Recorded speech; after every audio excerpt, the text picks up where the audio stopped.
Hello everyone, welcome back to today's video. আজকে আমরা রিডিংয়ের কিছু টুকটাক বিষয় নিয়ে আলোচনা করব।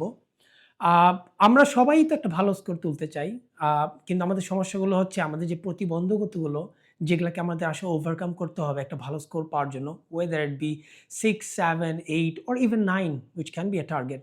এগুলাতে যাতে যে প্রতিবন্ধকতাগুলো সেগুলো আমরা কীভাবে ওভারকাম করব সেগুলো আমাদের জানা একটু কম। নাও ইভেন দো আপনি যদি খুব ভালো ইংলিশে খুব ভালো আপনারা দক্ষ হয়ে থাকেন, you are skilled with the language, with vocabulary and everything, তারপরেও আপনি IELTS এর জন্য কিছু নিয়ম কানুন আছে, দ্য রুলস অ্যান্ড রেগুলেশন। এগুলা হচ্ছে আমাদের জানা থাকলে আমাদের আরেকটু দ্রুত অ্যান্সারগুলো করতে পারবো।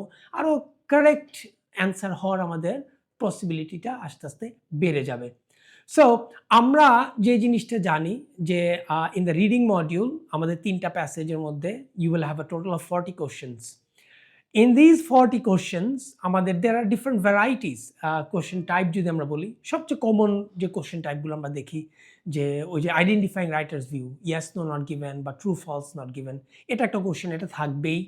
ম্যাচিং হেডিংস টু প্যারাগ্রাফস, কোন হেডিং কোন প্যারাগ্রাফের জন্য কোন হেডিংটা অ্যাপ্রোপ্রিয়েট হবে, এটাও আমাদের থাকার ভেরি গুড চান্স। আমাদের MCQ as well as summary completion, summary থাকবে, একটু সেন্টেন্সেস যেখানে ফিল ইন দ্য ব্ল্যাঙ্কস করতে হবে, either with a given box of word or without given box of words, and short answer questions এটাও মাঝে মাঝে থাকে, and very like almost 100% of the times আমরা দেখা যায় যে আমাদের নর্মাল যে fill in the gaps সেন্টেন্সের যে fill in the gaps সেটা থাকে। At the same time we have matching information with phrases and matching information to paragraph. Now এইগুলোর মধ্যে আমরা কোন কোশ্চেনগুলো সিকোয়েন্স মেইনটেইন করে আর কোন কোশ্চেনগুলো সিকোয়েন্স মেইনটেইন করে না, এই ব্যাপারে আমাদের দেখা যায় একবারেই ধারণা নেই।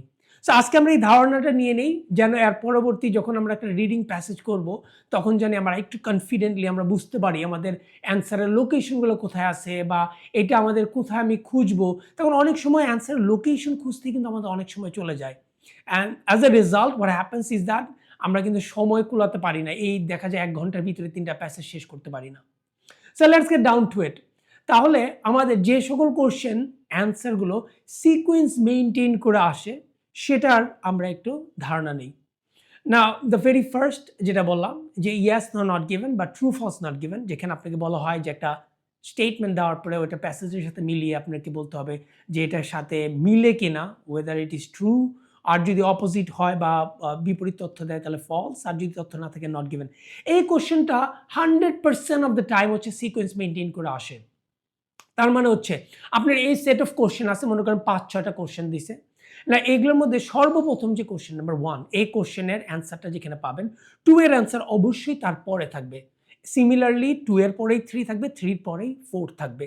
So they will always maintain a sequence, 5 এর আগেই 4। সো আমি যদি 1 নাম্বার প্রশ্নের উত্তরটা যদি আমি খুঁজে বের করতে পারি তাহলে আমার 2 নাম্বার প্রশ্নের উত্তরটাও কিন্তু আমি বুঝতে পারবো যে তার পরে আছে। বা সাপোজ আমি 2 পাচ্ছি না, আমি যদি 1 আর 3 বের করে ফেলতে পারি তাহলে সেক্ষেত্রে 1 আর 3 এর যে অ্যান্সারের লোকেশনগুলো তার মাঝখানেই থাকবে 2 এর উত্তর। So this helps us a lot. Similarly একই ধরনের স্ট্র্যাটেজি ফলো করে MCQ 100% of the times sequence maintain করেই সবসময় উত্তর দেয়। Summary completion, it also maintains the sequence answer দেওয়ার জন্য, বাট মাইন্ডেড।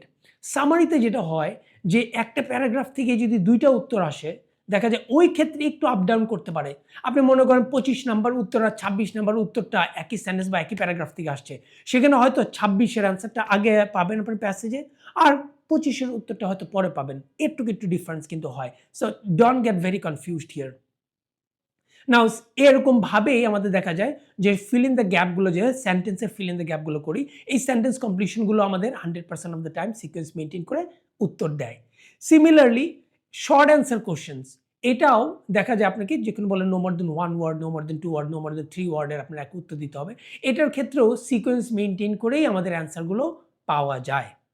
অ্যান্ড সিমিলারলি আপনারা দেখবেন একই রকমই ট্রেন্ড পাওয়া যাবে in case of table completion and diagram as well. Sometimes there are slight differences, but usually they maintain the sequence most of the time when you are answering them. Now, in case of the other questions, তারা sequence maintain করে উত্তর দেয় না। So সেগুলো sequence maintain করে আমি উত্তর খুঁজতেও আমি পারবো না। Now, for instance, আমরা জানি ম্যাচিং হেডিং টু প্যারাগ্রাফ, এটা কিন্তু প্যাসেজের আগেই থাকে। সো এই ম্যাচিং হেডিং টু প্যারাগ্রাফ এই জায়গাটায় কিন্তু আমাদের যেটা হয়, যেগুলো কিন্তু সিকোয়েন্স মেনটেন করে অ্যান্সার দেয় না। সো আপনি কিন্তু প্রথম উত্তর যেটা থেকেই পান না কেন, দ্বিতীয় উত্তরটা কিন্তু আপনার সেকেন্ডে মিলবে তা নয়। So similarly matching information to paragraph, যেটা আমাদের প্যাসেজের পরে থাকে, এই তথ্যগুলো খুঁজে বের করতে কোন প্যারাগ্রাফ থেকে আসছে, এই ক্ষেত্রে এটাও কিন্তু সিকোয়েন্স মেনটেন করে উত্তর দেয় না। আপনার 14 নম্বরের কোশ্চেন যেখানে পাবেন হয়তো লাস্টের প্যারাগ্রাফে, হয়তো 15 নম্বরের পাবেন ফার্স্ট প্যারাগ্রাফে, আপস অ্যান্ড ডাউনস খুব র্যান্ডমলি পাওয়া যায় এগুলো। Similarly matching sentences, incomplete sentence থাকে যেটা ম্যাচ করতে হয় আদার আমাদের কিছু ফ্রেজ দিয়ে, অথবা আমাদের ইনফরমেশন থাকে কিছু ম্যাচিং ইনফরমেশন টু, আমাদের তথ্য মিলাইতে হয় সেখানে আপনার ডেটের সাথে বা কিছু মানুষের নামের সাথে মিলাইতে হয় এই তথ্যগুলো, এগুলোও সিকোয়েন্স মেনটেন করে উত্তর দেয় না। সো এগুলো কিন্তু ভেরি উলট পালটভাবেই আসে আপনার র্যান্ডমলি ফ্রম দ্য প্যাসেজ। আমি 14 পরে 15 পাবে নট নেসেসারিলি, সো এগুলো একটু ডিফিকাল্ট হয় আমাদের অ্যান্সার করার ক্ষেত্রে। Now, similar kind of things can be seen for the other type of questions that you have, like identifying factors. এই আইডেন্টিফাইং ফ্যাক্টরস আমরা হয়তো দুইটা উত্তর বা তিনটা উত্তর একই প্যারাগ্রাফ বা দুইটা প্যারাগ্রাফে পাবো, বাট এগুলো সিকোয়েন্স মেনটেন করে কোনো ধরনের উত্তর পাওয়া যায় না। And similarly some other types of question যেটা এখন আর আসে না, ক্লাসিফিকেশন, সেক্ষেত্রেও হচ্ছে আমাদের কি করতে হয়, ফ্লো চার্ট, এগুলোও তো একটা আসে না এখন। সো এগুলোর ক্ষেত্রেও কিন্তু এগুলো সিকোয়েন্স মেনটেন করে না। So I hope this piece of information that I just gave you today, এটাতে আপনাদের একটা উপকার হবে টু লোকেট ইউর অ্যান্সার্স। তখন অ্যান্সার লোকেট করতে করতে পড়তে পড়তে কিন্তু আমাদের সময় চলে যায়, তারপরে বোঝাটা আর অ্যান্সার করাটা তো পুরো হয়ে গেছে। So I'll see you again for another video. Thank you very much.